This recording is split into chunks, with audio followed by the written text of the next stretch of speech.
다윗의 예배 신앙. 비대면 시대에 우리가 모여서 예배 드린다고 하는 것이 얼마나 소중한 것인가를 깨닫게 됩니다. 우리가 예배 드리러 나오실 때 예배자의 마음의 자세가 어떠합니까? 우리는 하나님 앞에 예배를 드릴 때 무엇을 받는다고 생각을 하면 안 됩니다. 나의 가지고 있는 모든 것을 최상으로 드린다는 생각으로 예배를 드려야 됩니다. 하나님께서 나를 핏값으로 사셨어요. 그래서 너는 내 것이다 라고 말씀을 하셨습니다. 그래서 내 생각, 내 마음, 내 정성, 물질, 나의 감정 모든 것을 최상을 다해서 최고의 것을 드리는 것이 예배 드리는 것입니다. 구약 성경에 보면은 예배를 제사라 그랬어요. 번제를 드린다고 하는 것은 내 몸을 대신해서 양과 소가 죽어서 피를 흘리고 각을 떠서 태워서 드리는 것입니다. 고운 가루를 떡을 만들어서 태워 드리는 것이 소제 제사입니다. 속제제, 하목제, 속건제 제사가 있는데 이 모든 것은 태워서 하나님 앞에 드릴 때에 향기로운 연기를 하나님이 흡양하시는 것입니다. 그래서 제사는 뭐예요? 예배는 내 자신을 태워서 드리는 것입니다. 그래서 예배라는 것은 나를 죽이고 그 자리에 하나님을 나타내는 것입니다. 지금 하나님 앞에 예배자로 나와서 예배를 드릴 때에 내 마음의 자세가 어떻습니까? 은혜 받을 자의 예배자의 마음의 자세는 통회하는 마음, 상한 마음으로 나올 때에 그 예배를 받으세요. 회개에 필요한 최고의 요소는 뭡니까? 예수님의 보혈이에요. 우리는 보혈의 공로로 예배할 수 있습니다. 예수님의 보혈로 거룩해지는 것입니다. 우리가 반성하고 돌이키겠다는 의지적인 결단도 중요하지만 예수님의 보혈의 피가 없이는 우리가 제사를 드릴 수가 없어요.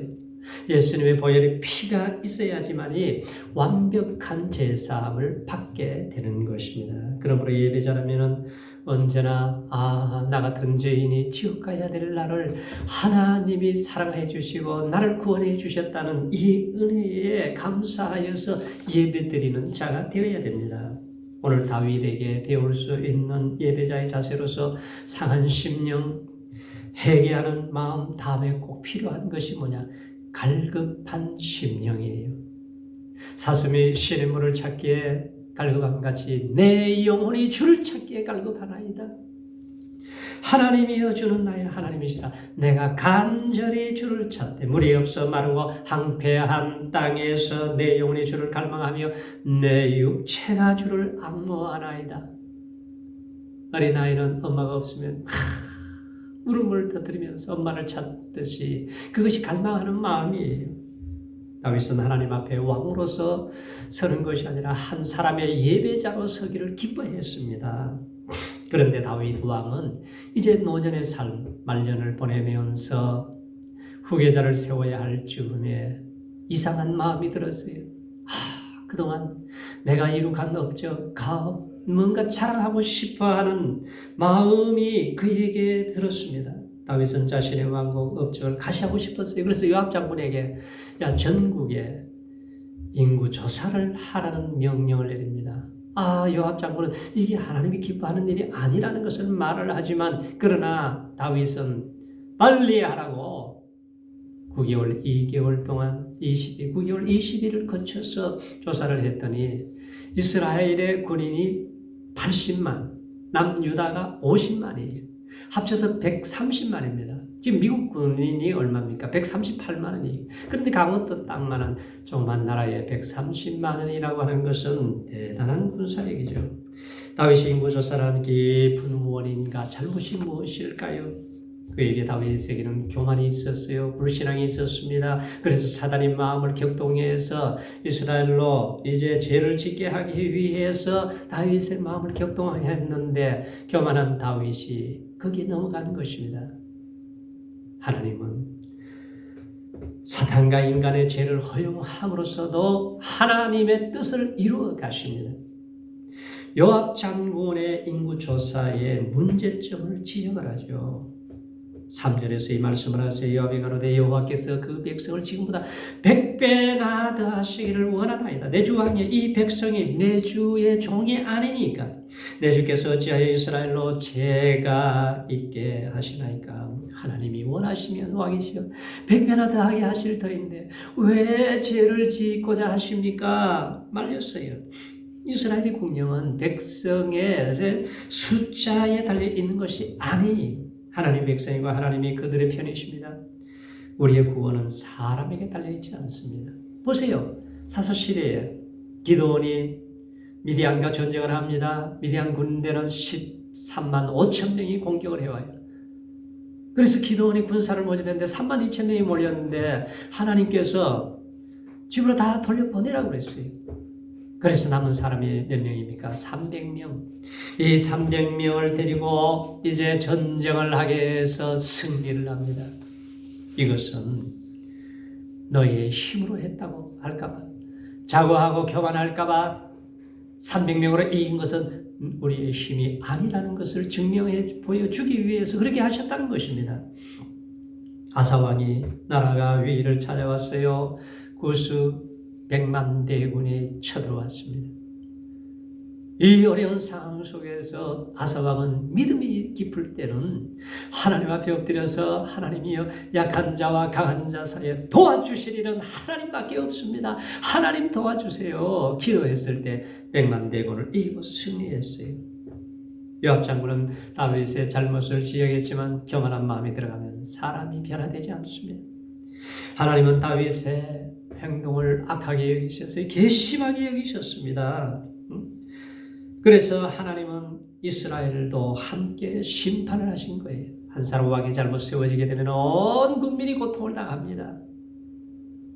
김일성의 한 사람 때문에 저 북한 백성들이 얼마나 죽어가고 고통을 당했습니까?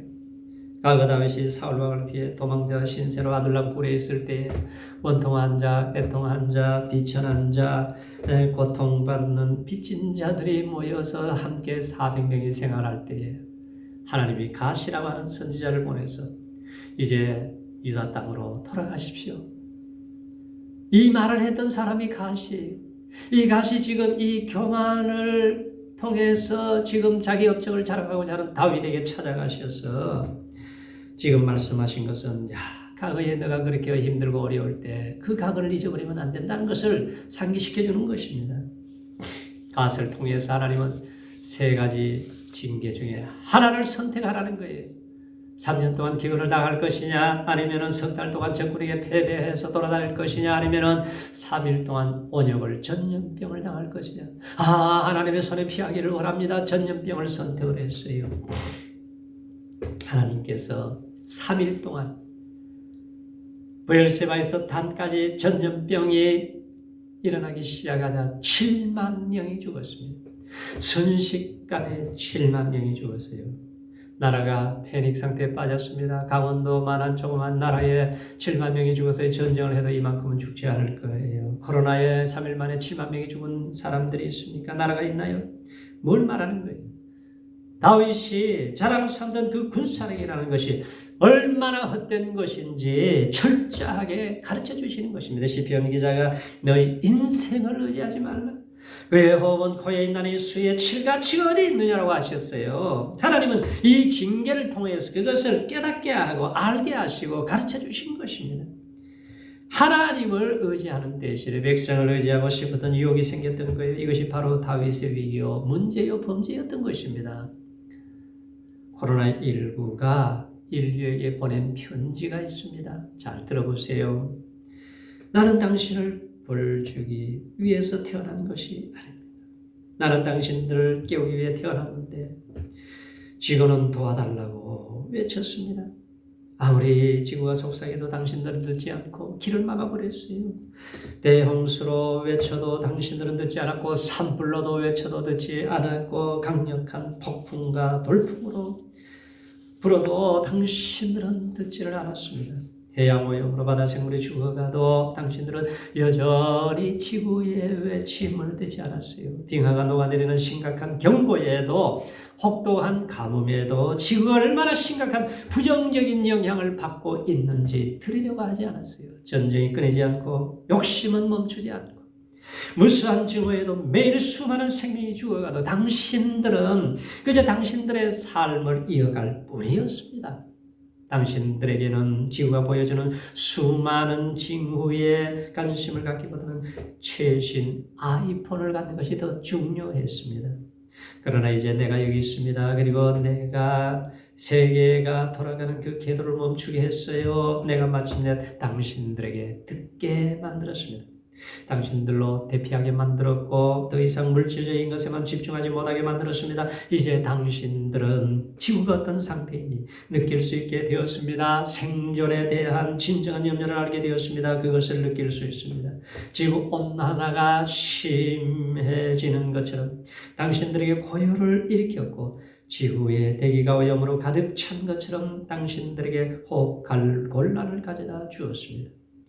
지구가 매일 약해지는 것까지 당신들에게 연약함을 주었습니다. 세계를 멈추게 만들어 당신들로 지구와 그 아픔을 잊게 만들었던 편안함과 즐기던 외출을 당신들로부터 가져갔습니다.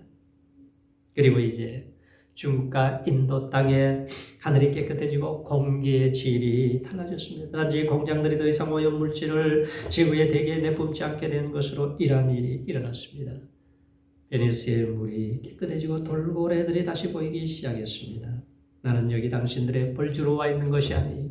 당신들을 깨우치기 위해 왔습니다. 내가 따라와 이 모든 것이 지난 후에 제발 이 시간들을 기억해 주세요. 지구의 이야기를 들어주세요. 당신 영혼의 소리에 귀 기울여 주세요. 더 이상 지구에 오염시키는 것을 멈춰주세요. 싸움을 멈추고 더 이상 물질적인 데 매달리지 말아주세요. 그리고 이제 이웃 사랑하기를 시작해보세요. 지구와 그 안에 모든 생물을 살펴보세요. 마지막으로 창조주를 인정하세요. 그렇지 않다면 혹 다시 내가 돌아오게 될 것입니다. 그리고 그때는 지금보다 훨씬 강력한 모습으로 오게 될 것입니다. 코로나19가 드림. 다윗은 자신의 죄악으로 인하여 3일 만에 7만 명의 백성들이 죽어가는 것을 보면서 회개하면서 기도해요.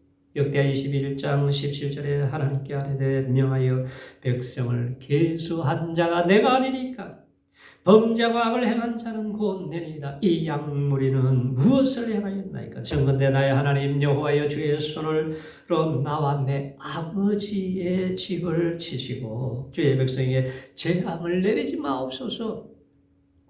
내가 범죄했다. 내가 징계를 받아야 되는데 왜 이 백성들을 하나님 죽이십니까? 제발 멈춰달라는 거예요. 여호와의 사자의 칼을 쫙 빼서 들고 예루살렘을 향하고 있습니다. 순식간에 수십만 명이 죽을 수가 있어요. 다윗은 철저하게 하나님 앞에 엎드려서 회개하고 교만을 달아간 마음을 하나님 앞에 쏟아내면서 기도했더니 하나님이 은혜를 베풀어 주세요. 해결 방법을 말씀해 주십니다. 18절에 보세요. 여호와의 사자가 갓을 명하여 다윗에게 이르시기를 올라가서 여부수 사람 오르날의 타작마당에서 여호와를 위하여 단을 쌓아 하신지라. 하나님 앞에 제사를 드리라는 거예요. 다윗은 말씀하신 대로 그대로 순종을 했습니다. 당신은 누구를 위해서 예배드립니까? 당신은 누구를 위해서 제사를 드리나요? 다윗은 순종했을 때 결과가 나옵니다. 26절을 보세요. 다윗이 거기서 여호와를 위하여 단을 쌓고 번제와 화목제를 드려 여호와께 하리었더니 여호와께서 하늘에서부터 번제단 위에 불을 내려 응답하시고 사자를 명하시며 저가 칼을 집에 꽂았더라. 하나님께서 제사를 받으시고 재앙을 멈춰서 연명을 멈춰버렸습니다. 이 모든 것은 하나님의 손바닥 안에 있다는 거예요. 하나님이 멈추게 하셔야 된다는 거예요. 예배드리는 시간에 기도를 응답하시고 하나님이 간섭하시고 하나님이 일을 하십니다. 이스라엘 백성들이 범죄하였을 때 블레셋이 전쟁을 일으켜서 나라를 망가뜨려요. 그때에 미스바에 모여서 회개하고 기도하면서 하나님이여 하나님이여 도와달라고 그러면서 하나님 앞에 온전한 번제를 하나님 앞에 드리는 그 시간에 기도를 하자 응답을 하셨는데 블레셋이 가까이 오자 하나님이 큰 우레를 내려서 그들을 어지럽게 만들어서 전쟁에서 패하게 만들어버리고 승리를 주십니다. 아브라함의 온전한 번제를 아들 이삭까지도 드릴 수 있었을 때에 천하 열방에 복을 나눠주는 축복의 통로가 됩니다.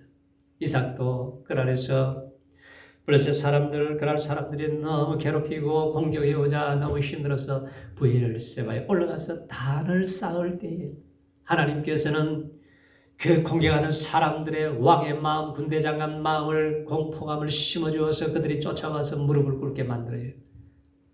아, 우리가 평화의 조약을 맺자는 거예요.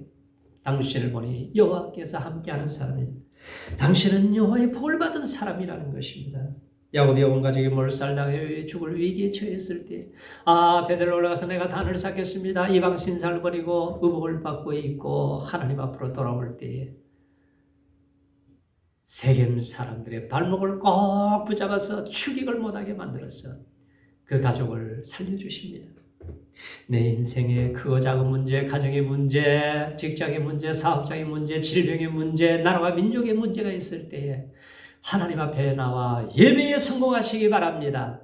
예배가 문제 해결자가 된다는 것을 우리에게 가르쳐주고 있습니다. 오늘 우리는 다윗 왕의 예배로부터 몇 가지 본받아야 할 좋은 점이 있어요. 다윗은 자기 마음대로 예배드리지 않았어요. 하나님의 방법으로 드렸습니다.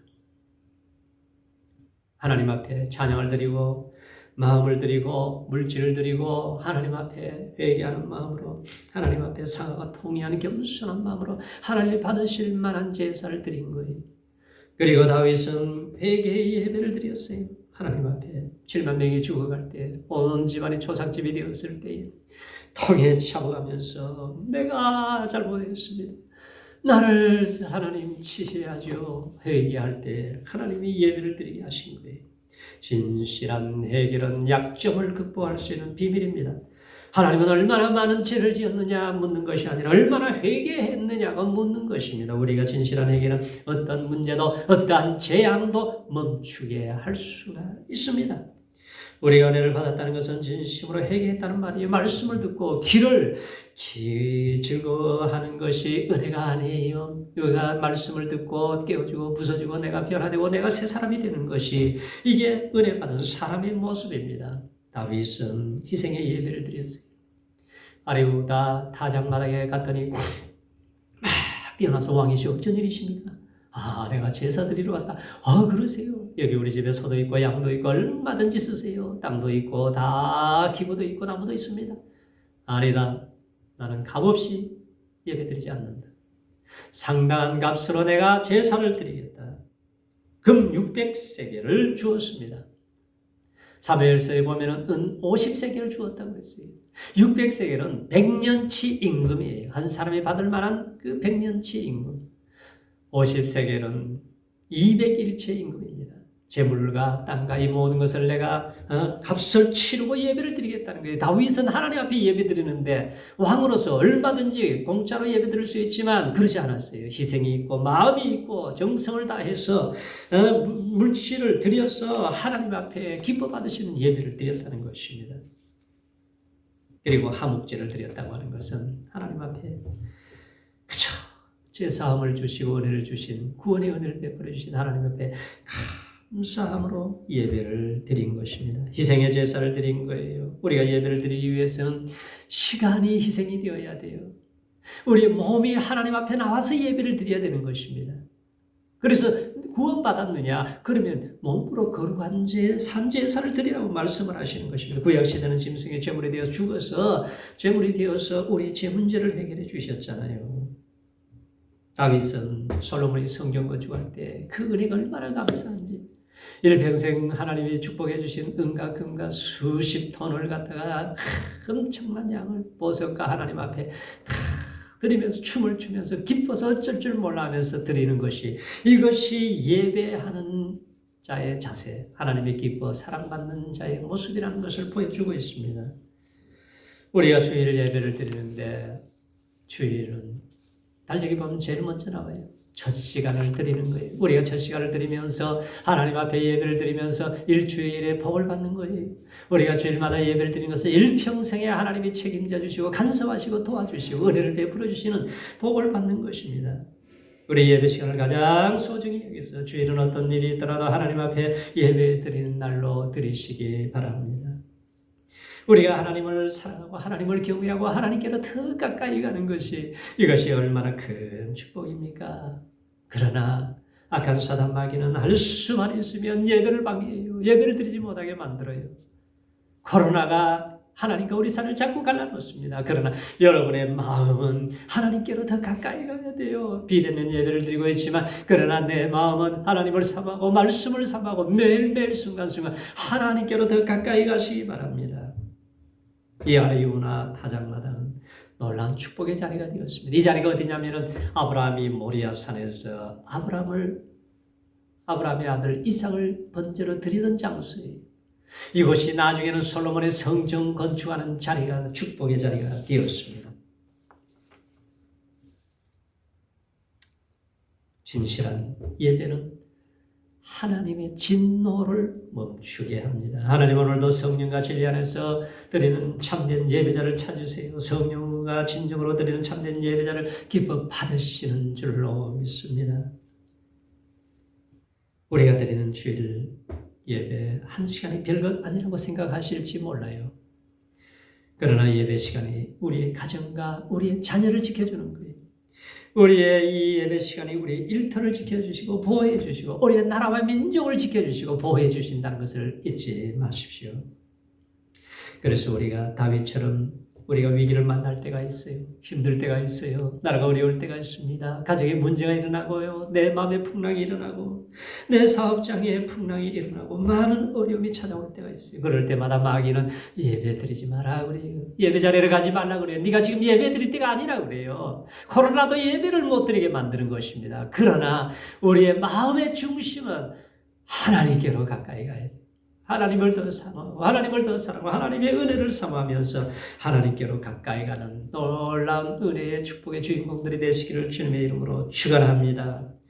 하나님은 반드시 예배를 디딤돌로 삼으셔서 승리케 하시는 하나님, 예배를 통해서 문제를 해결하시고 지혜를 주시고 능력을 주세요. 예배를 통해서 전염병이 멈춰지고 잃어버린 땅도 회복되고 나라도 회복되고 가정도 회복되고 평화도 회복이 되고 우리의 건강도 회복되고 전염병의 문제도 이 예배를 통해서 해결해 주신 하나님, 이 코로나19도 우리나라와 우리 전 세계에 일어나는 이 사건들도 우리가 하나님을 향해 손을 들고 예배하고 나갈 때에 우리 하나님이 멈춰주시면 속히 해결될 줄로 믿습니다. 믿음으로 승리하시기를 주님의 이름으로 축원합니다. 축원합니다. 할렐루야. 기도하겠습니다. 하나님 아버지, 하나님께서 이 어려운 때에 우리 사랑하는 주의 백성들이 마음이 무너지고 경제가 무너지고 세상이 온통 코로나로 인해서 두려움에 갇혀있는 이 시대에 우리가 하나님을 바라봅니다. 오늘도 하나님의 말씀을 통해서 이 전염병이 왜 왔는지, 이 전염병이 어떻게 멈춰지는지 예배 시간에 하나님이 칼에 칼집을 꽂으시고 죄악이 멈춰지게 하신 것처럼 우리의 삶에 예배로 승리하게 하시고 예배로 하나님께로 더 가까이 가는 믿음의 우리의 권속들이 되게 하여 주옵소서. 이 나라의 민족과 전 세계에 이 전염병이 속히 멈춰지게 하실 분은 하나님밖에 없사오니 우리 하나님 도와주옵소서. 예수님 이름으로 기도하옵나이다. 아멘.